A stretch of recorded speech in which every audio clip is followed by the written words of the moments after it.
Neste canal vamos compartilhar um pouco sobre a vida das mulheres ao longo da história, que foi e ainda é marcado por grandes lutas pelos seus direitos.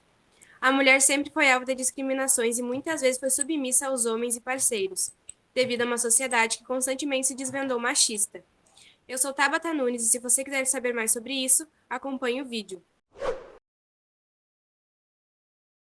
Hoje vamos falar sobre o período renascentista, que ocorreu do século XIV até o século XVI. Neste período, o trabalho feminino foi depreciado. As mulheres que trabalhavam eram desvalorizadas, mas nem por isso deixaram de exercer suas atividades, pois as necessidades materiais de sobrevivência exigiam que assim fosse.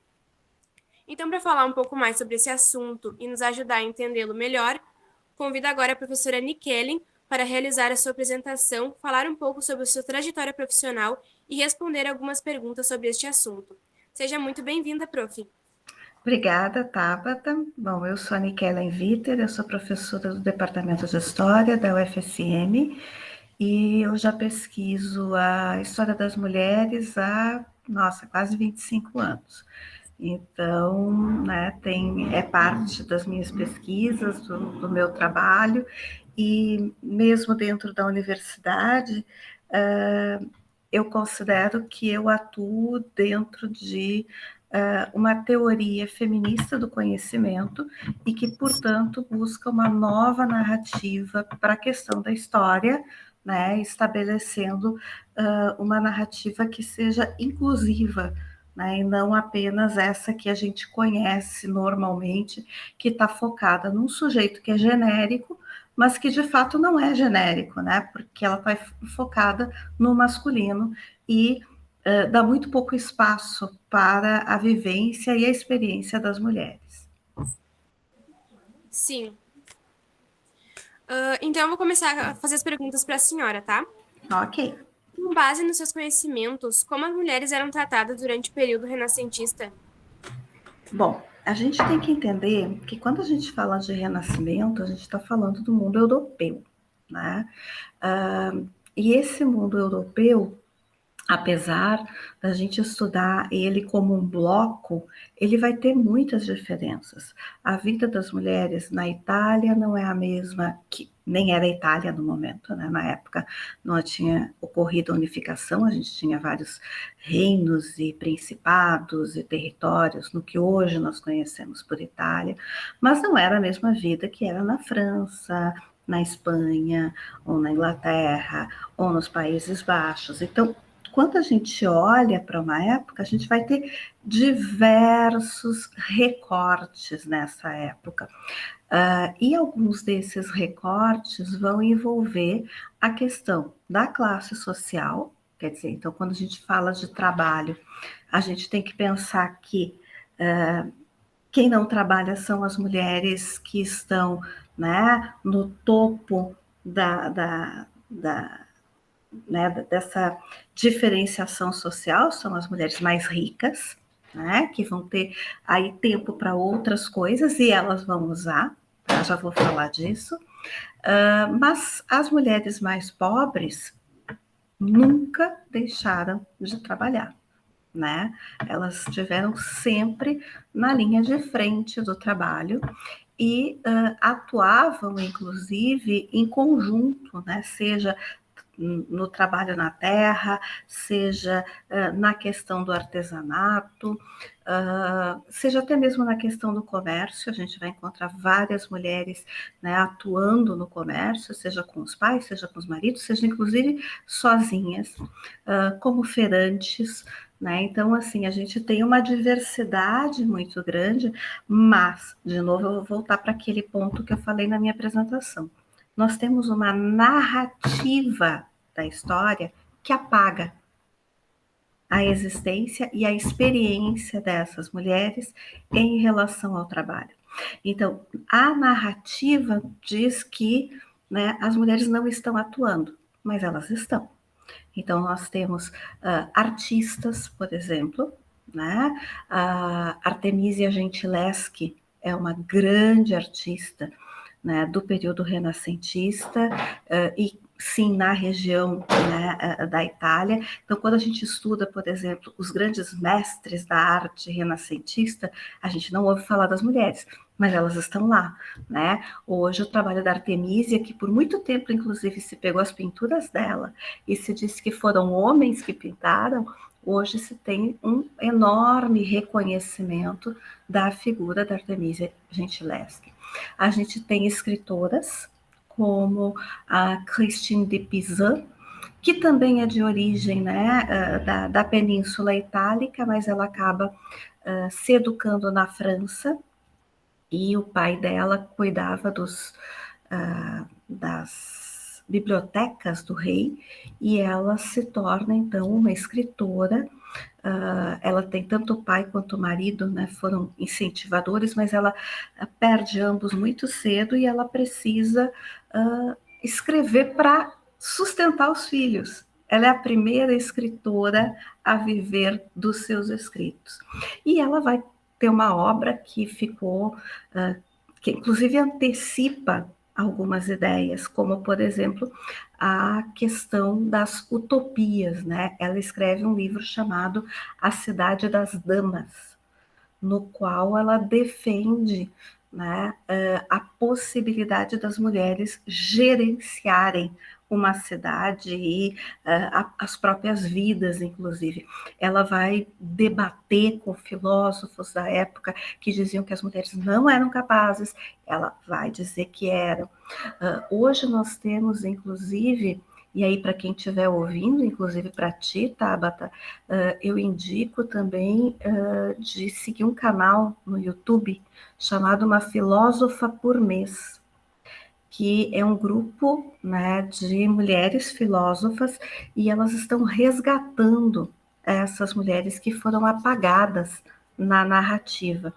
Então, a gente sabe hoje que, por exemplo, tivemos médicas, né, como a Trótula de Argento, eu acho, e que mulheres que escreveram, como a Trótula, manuais de medicina, inclusive deram aula em faculdades de medicina nesse período renascentista.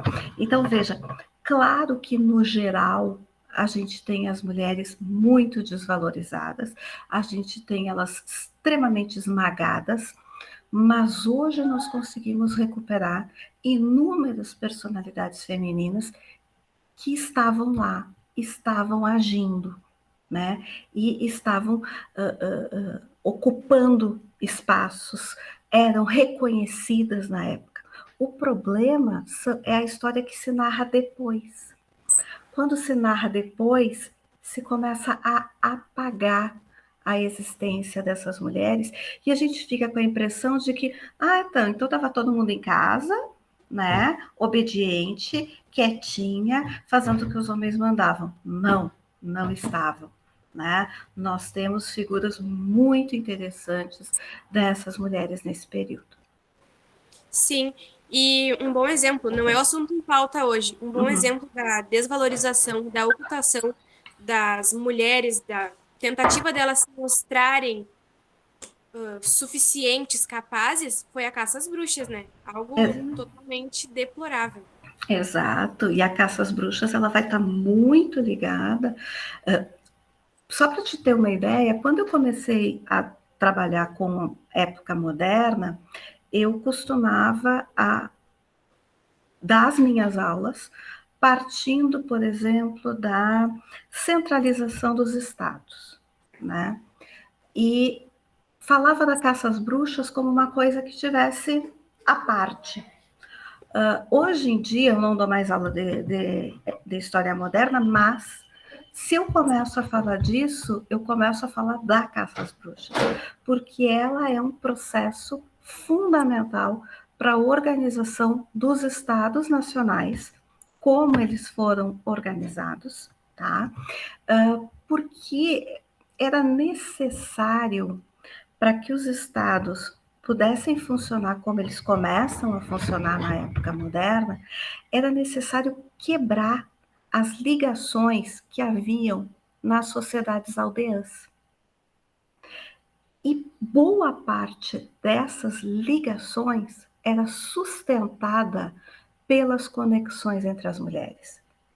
Né? Hoje a gente está recuperando a sororidade, mas na época isso era estruturante do mundo, porque as mulheres precisavam umas das outras para cuidar dos filhos, para cuidar, né, para se organizar dessa ação de cuidado.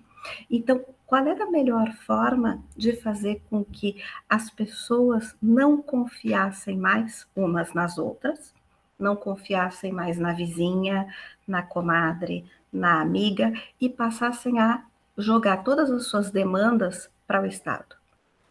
Era botar o vírus à desconfiança. Então, lá pelas tantas, você não confiava de deixar seu filho com a vizinha, porque ela podia ser uma bruxa, podia matar seu filho, mas são coisas que vêm de fora e que vão, né, criando essa animosidade entre as mulheres e quebrando. Então, quando a gente fala hoje de caça às bruxas, a gente tem que pensar como um movimento fundamental para a construção da Europa moderna, mas também ele é fundamental para a conquista das Américas. Por quê? Porque aí as mulheres indígenas, as mulheres negras foram equiparadas às bruxas e, portanto, também se tornaram passíveis dessa perseguição.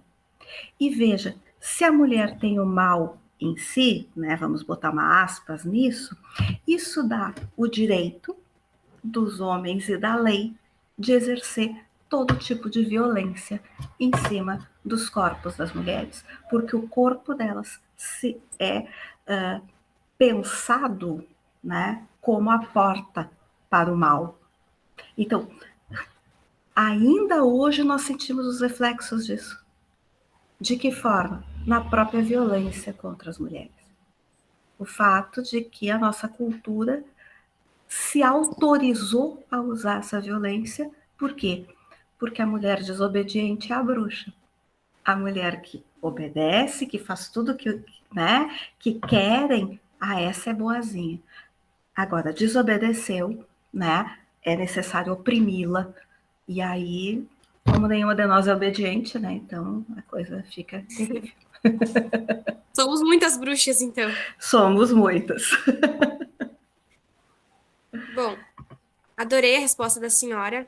Amei, super. Vamos para a próxima. As mulheres possuíam direitos nessa época? Se sim, quais eram? Alguns, mas aí veja, né? Nós temos um processo que vai ocorrer justamente no Renascimento, que é um processo de limitação desses direitos. Veja, até esse período, né, a gente vai ter em várias regiões da Europa, as mulheres podiam ter propriedade, elas podiam gerenciar, né, negócios e outras atividades. O que acontece? Acontece que esse período, justamente, né, quando se vai começar a organizar as leis desses estados, uma das formas é retirar direitos das mulheres e dar direito aos homens de controlarem as mulheres. Então, vejam, elas passam a não poder mais herdar, né? A herança tem que passar por um marido ou vai em direção a um parente masculino, se ela não for casada.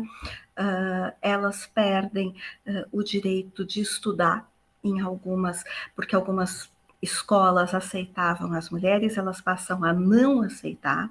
Então, veja, a gente tem relatos de muito mais liberdades até o século XV do que entre o século XV e o século XIX. Né? Então, até o século XV, a gente vai achar várias dessas coisas acontecendo, mas depois disso, as leis vão se tornar cada vez mais restritivas às ações das mulheres. Aliás, isso é uma coisa interessante, não existe nenhuma sociedade que a gente estude que não tenha um momento em que a legislação se organiza para retirar das mulheres a possibilidade de serem cidadãs plenas. E isso é organizado de uma forma né, no sentido de controlar o corpo feminino, porque o controle do corpo feminino é o controle da próxima geração. Se você controla o corpo feminino, você sabe o que vai sair da barriga das mulheres, né? Então a mulher não pode mandar em si mesma, porque, né, numa sociedade patriarcal você precisa do pai. E a única forma de garantir o pai, né, o patriarca, é o controle do corpo feminino. Então a gente vai ver muitas leis aparecendo nesse momento, e inclusive leis que vão franquear e permitir a violência em relação às mulheres. Veja, para vocês terem uma ideia, a gente vai ter, inclusive, mudanças nas leis de casamento. Por quê? Porque havia uma série de possibilidades para jovens, e aí não só mulheres, né, mulheres e homens, contornarem a ideia de casar apenas com quem os pais mandavam. E eles vão modificar essas leis nesse período para obrigar os jovens a só poderem casar com quem os pais mandavam. E isso aumenta o controle sobre as mulheres. Da mesma forma que vai também aumentar o controle sobre as mulheres, casá-las muito jovens com homens muito mais velhos, né? Porque aí você já entra no casamento numa disparidade de poder, né, e de mando e de autoridade, porque aquele homem mais velho já traz uma carga, né, para dentro do casamento. Então, a gente vai ver uma série de leis se modificando. Justamente, isso é uma coisa interessante, porque a gente pensa em renascimento, a gente pensa na época moderna, a gente pensa no século das luzes, como, né, um momento de abertura. E, na verdade, para as mulheres, não é. É justamente o momento da caça às bruxas, das restrições legislativas, né, da retirada de direitos. É um momento em que a sociedade está se organizando e que a mulher é a grande submetida desse período. Um livro interessante e que tem essas ideias assim, né, bem acessíveis, se chama Mulheres e Caças Bruxas, da historiadora Silvia Federici. Tá? Então é bem fácil de achar, não é um livro caro, fininho assim, e é muito legal porque ela faz ela vem lá, né, do início da época moderna, vem lá do Renascimento até os dias de hoje, mostrando o quanto a caça às bruxas ainda está ativa nos dias de hoje. Se a gente pensar que o que hoje nós entendemos como uma epidemia de violência contra as mulheres, ou mesmo uma epidemia de feminicídios, e a gente colocar isso lado a lado com as conquistas que nós temos nos últimos tempos, a gente pode facilmente concluir que é a sociedade patriarcal tentando, de novo, nos calar, nos submeter, né? Diminuir as nossas conquistas nos últimos tempos. Então, e se a gente olhar ao longo do tempo, cada vez que as mulheres dão passos em direção à igualdade, a gente tem ondas de violência muito fortes em cima das mulheres. Querendo ou não, isso é uma questão cultural, né?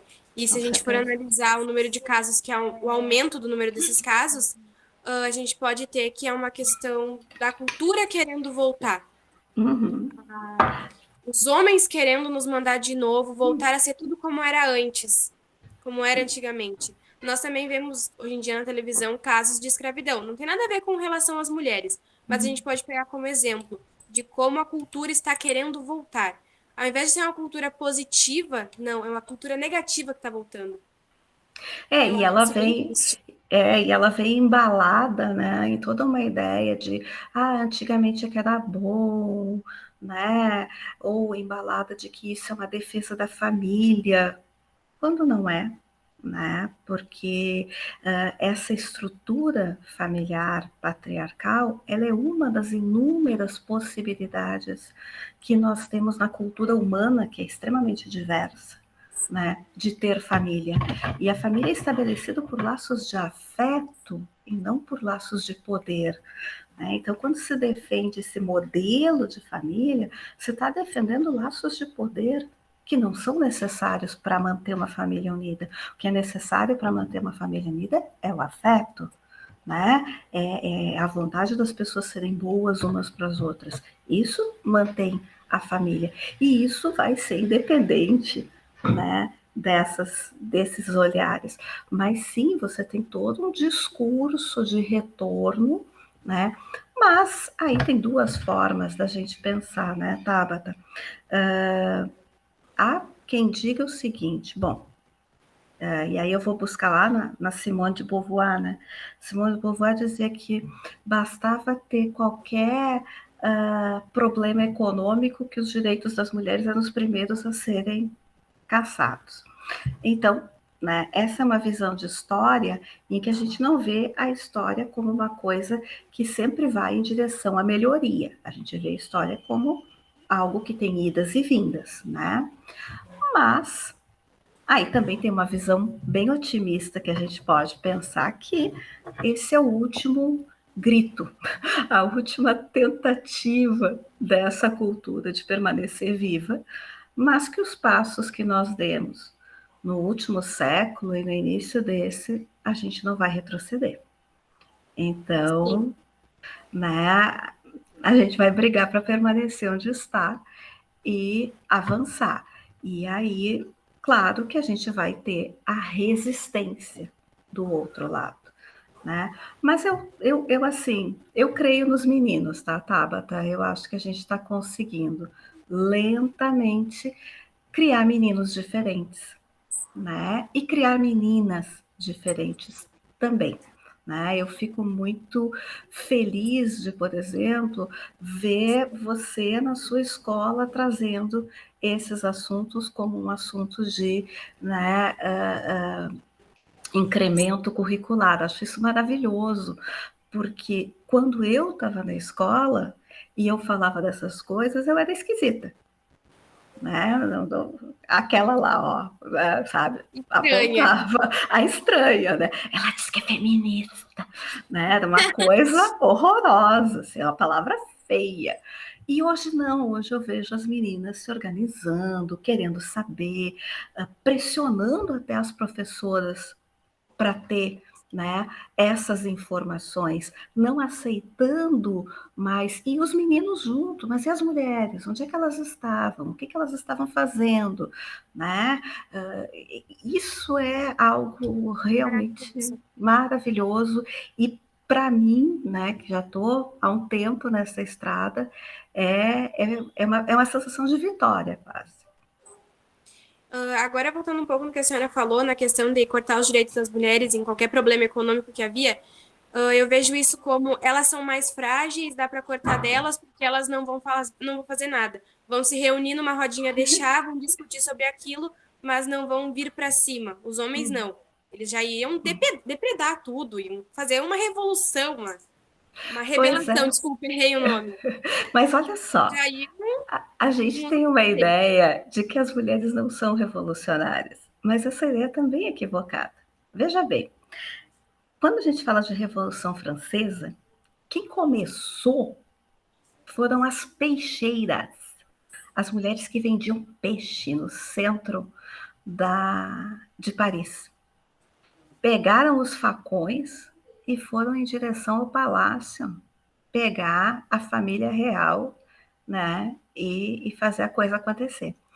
E isso foi tão forte, que no terceiro ano da Revolução, os homens que assumiram a Revolução fizeram uma lei que proibia 3 mulheres de conversarem na rua. Porque se 3 mulheres estivessem conversando na rua, era para chegar e separar. Se elas não se separassem, era para levar presas, porque eles sabiam que se começava com 3, elas logo juntavam um bolo e iam e fazer uma revolta. Então, veja, a gente também tem essa ideia, né, de que a mulher, que acabou plasmando até na cultura masculina, né, de que as mulheres são quietinhas, de que elas vão baixar a cabeça, quando a maior parte das revoluções e das revoltas tiveram um papel fortíssimo da ação das mulheres. E o que a senhora falou sobre eu acredito nos meninos, né? Também não vai da gente mudar a educação dos meninos. A gente também tem que mudar a educação das meninas. Porque tu Sim. mostrar, vamos assim, por exemplo, eu tenho uma filha, eu vou mostrar pra ela que ela não pode ser submissa, que ela tem voz, ela pode se mostrar confiante, ela pode mostrar que ela tem Uhum. direito. A gente tem que mudar a educação dos nossos filhos e filhas para a sociedade Sim. poder evoluir e enxergar tudo de uma maneira diferente. Porque não adianta eu ensinar o meu filho a não desobedecer uma mulher, não agredir uma mulher, saber que a mulher tem direitos, e daí eu pego e tenho uma filha e eu não mostro isso pra ela também. O que vai Sim. acontecer? Ela pode entrar num relacionamento abusivo e acabar apanhando do marido e, consequentemente, isso virar um feminicídio. Então, Uhum. temos que mudar a educação dos nossos filhos em geral. Em geral, e inclusive ensinar os alertas, né? Porque, na verdade, sim, o relacionamento abusivo não é uma coisa que começa depois de 10 anos de relacionamento. Ele começa na primeira semana, né? Então, assim, é ensinar também aonde que estão os elementos, aonde que podem estar os abusos e que isso não é sinal de amor. Não é sinal de cuidado nem de Não proteção. é nem de proteção, não é romance, não é. Né? Não é Então, preocupadas. não é contos de fadas, não é assim que as coisas funcionam. Então, assim, mas eu acho que essa nova geração assim tem futuro. Eu, eu tenho bastante esperança dessa nova geração. Eu também tenho. Bom, próxima pergunta. Em relação aos deveres delas, quais eram? Bom, aí como eu te falei, né, depende também de que países a gente está falando. Mas veja, né, a gente vai ter, especialmente após a peste negra, um aumento da legislação que obrigava as mulheres à maternidade. Antes disso, você tem menos esse tipo de obrigação, porque não há necessidade de aumentar o número de pessoas. Mas após, né, você tem uma quebra da mão de obra. E isso vai fazer com que os governos tenham mais interesse do que nunca, né, nessa procriação, que é também de mão de obra. Então, a mulher se negar à maternidade passa a ser visto como algo ruim. E quando ela não se nega e ainda assim, né, não casa, isso também vai ocorrer uma sanção, porque aí vira solteirona, aqui não tem.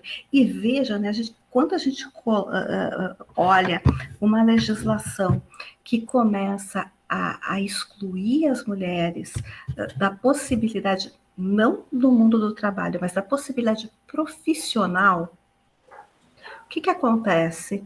Uh, Essas mulheres têm muito pouca esfera de trabalho.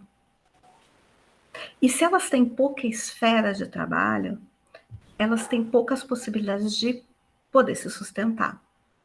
E aí o casamento vira uma obrigação e uma profissão. Porque se você não casa, você decai em termos financeiros, né? Você não consegue um emprego que possa te manter bem, né? E aí, assim, acaba que toda a sua situação financeira, social, né, se rebaixa.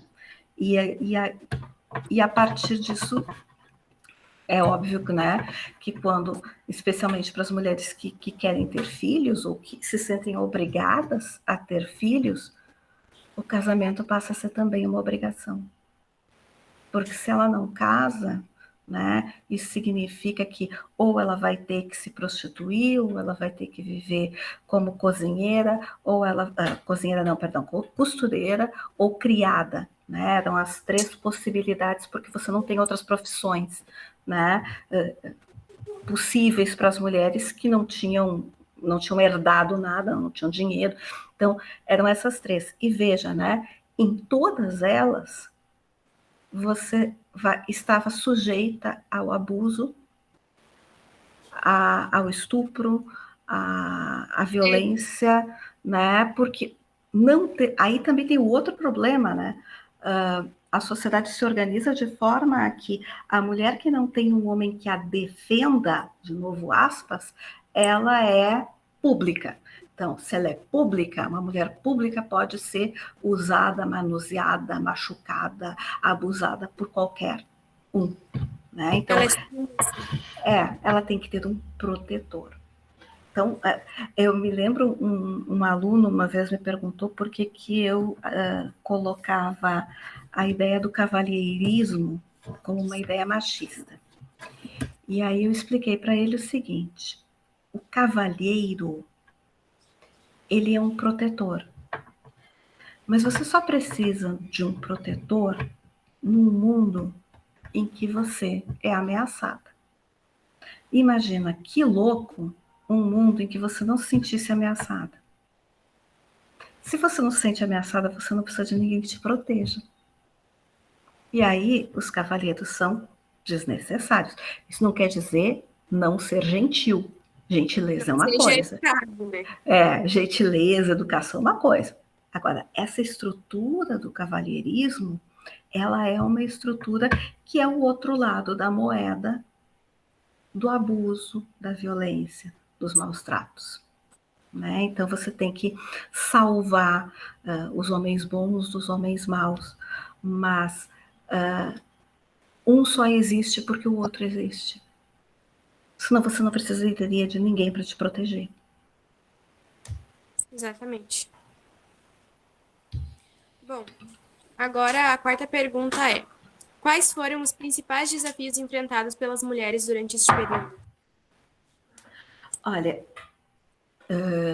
acho que alguns desses desafios são a tentativa, que vai falhar muito, né, de manter a autonomia, de manter a conexão com as outras mulheres, né, porque isso também passa a ser mal visto, né? A gente tem, por exemplo, descrições na Inglaterra de que as mulheres saíam com as suas amigas, né, depois dos horários de trabalho e iam para os bares, para as tabernas, beber, falar mal dos maridos, reclamar da vida, né? Passar o dia. E isso passa, então, assim, você tem uma criação de uma etiqueta do comportamento feminino, do que é ser feminina, do que é a feminilidade, que é deste período, né?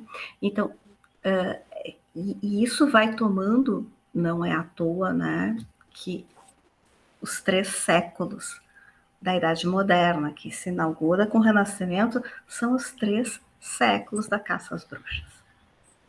Então, qual é o maior desafio dessa época? Não morrer. E para não morrer, muitas mulheres acabaram se grudando na religião. Aí sabe o que é pior? É que quando a gente começou, né, as lutas pela cidadania, para poder votar, para poder ser uma cidadã, o que disseram para não dar o direito de voto para as mulheres? Elas vivem na igreja, são comandadas pelos padres. Mas por 3 séculos, esse foi o único lugar que era seguro para não se morrer. Então, assim, o grande desafio foi não morrer, né? Foi manter acesa a possibilidade de alterar o mundo. E isso vai ficar em alguns círculos, né? Em termos intelectuais, a gente tem alguns círculos em que isso, né, vai conseguir se manter, mas as mulheres vão guardar muito fortemente o que elas chamam de direito de sedição, né, que é o direito de se revoltar. E isso é muito interessante porque é um direito que não se consegue tirar delas. Porque elas dizem que quando elas se revoltam é porque não tem comida para dar aos filhos. E que isso é uma obrigação da mãe, dar comida para os filhos. Então, se o governo as impede de dar comida para os filhos, elas têm o direito de se revoltar. Então, esse é um dos direitos que elas conseguem manter ao longo desse tempo. Mas ainda assim a gente tem, né, um período bem complicado, eu acho, talvez, né, um dos mais complicados para as mulheres é justamente esse período de 3 séculos. Só para te dar um exemplo, né, assim, lá no início do século XIX, a gente tem uma freira no interior da Alemanha, que é a Bárbara Marx. E a Bárbara Marx queria ensinar as meninas, quer dizer, da escolaridade para as meninas pobres, para que as meninas pobres não ficassem sujeitas ao abuso e à prostituição que quase era imposto pelas classes mais ricas. Ela foi expulsa da Alemanha, que na época não era Alemanha ainda, mas ela teve que fugir com as outras freiras dela, porque tinha prêmio pela cabeça dela. Aí ela veio para o Brasil, acabou vindo parar no Brasil e criou escolas especialmente para meninas, especialmente para meninas pobres. Então, até isso era visto como algo, não pode educar, não pode ensinar, mulher que lê é uma mulher perigosa, mulher que tem uma profissão é perigosa. Então, veja, né, são 3 séculos que, embora comece com esse nome, né, o Renascimento, e a gente fale da época das luzes e não sei o quê, é uma época muito, muito sombria para ser mulher. A história só mostra a parte bonita, a parte legal, tecnicamente, né? Porque tem o fascismo, o nazismo, querendo ou não, não é uma época bonita, mas eles mostram o poder do homem. Então, sempre mostrando assim, o homem podia, o homem fazia e acontecia. E a mulher, o que ela fazia, o que ela podia. Agora, isso é uma coisa interessante, né? Quando a gente fala dos fascismos do século XX, a gente tem que lembrar que eles são também ideologias políticas profundamente patriarcais, profundamente excludentes e que veem as mulheres como criaturas perigosas. Né? Então, há todo um discurso dentro dessas ideologias que é contra o feminino. Existe um livro escrito por uma britânica, a Catherine Burdekin, chamado A Noite das Suásticas. Ela escreveu esse livro em 36, veja bem, né? Ela escreve conjuntamente com a ascensão do Hitler na Alemanha, mas antes do início da Segunda Guerra. E o Hitler tinha um discurso que falava dos 1000 anos de Reich, os 1000 anos do Império Alemão. E ela imagina esses 1000 anos. E ela percebe tanto esse discurso patriarcal que na imaginação, né, desse mundo distópico, as mulheres são criadas em fazendas, como gado, só para terem filhos. Ela já está denunciando o quanto esse discurso pode ser, né, excludente dos direitos femininos. Então, assim, a gente vê em vários momentos da história, né, e quando essas ideologias são fortemente violentas, elas vão ser excludentes do feminino, normalmente. Eu fiquei chocada. A gente pensa que a maioria das pessoas pensa, isso aí é coisa do conto da Aya, né? Porque fez sucesso. O conto da Aya foi escrito nos anos 80, muito baseado na experiência do Afeganistão e tudo mais. Mas não, né? As escritoras já imaginavam as possibilidades terríveis né, desses discursos que excluem a mulher da cidadania. Meu Deus. Só o que eu consigo te responder agora é meu Deus. A gente tem que ler, a gente tem que conhecer, a gente tem que saber e ficar armada contra essas possibilidades. Exatamente. E eu gostei muito de poder ter a possibilidade de fazer esses vídeos conversando com professoras sobre as mulheres durante a história, não por eu conhecer, mas sim por eu querer conhecer. Como a senhora pode ver, eu não tenho muitos argumentos para o que tu fala. Eu tenho só o que conheço, só poucas coisas que eu pesquiso e sei. E eu fiquei realmente chocada com muitas coisas que tu me falou, como esse exemplo, as mulheres serem obrigadas a terem filhos por É uma imaginação política. distópica, né? Que tu pega aquele discurso, esse é o papel da literatura, né? Você pega o discurso e olha onde é que, nas entrelinhas, você diz assim, pá, olha que o pessoal não está percebendo que está aqui embaixo. E abre isso na imaginação literária. Então, a literatura também ela tem um papel muito legal nesse ponto, para dar essa sacudida na gente, né? Meu Deus, olha só o que está embaixo desse discurso e eu não estava percebendo, né? Então, essa imaginação ela é muito potente, né, em nos ensinar. Sim. Bom, então a nossa quinta e última pergunta é: houve alguma figura feminina de destaque durante o Renascimento? Cite a mais relevante e justifique essa relevância. Olha, tem várias, né? Eu citei algumas, mas acho que talvez a própria Elizabeth I, né? Ela é a primeira mulher por direito próprio a ocupar, né, um cargo de governante. Ah, mas houve outras rainhas? Sim, mas elas eram sempre rainhas por serem a mãe de alguém, ou a mulher de alguém, né? A mulher do rei, a mãe do rei. E a Elizabeth não, né? Ela é rainha por direito próprio. E ela inaugura, né, uma estrutura e um modelo de poder conectado com, né, o ser mulher. Então, eu acho que, sem dúvida, ela é, né, a figura mais importante assim desse período, né, por ocupar. Mas as outras que eu citei, né, a Artemisia na arte, né, a Christine de Pizan na literatura, né, a Trótula na medicina. Então, você tem várias dessas mulheres. E veja, eu estou falando só do mundo europeu.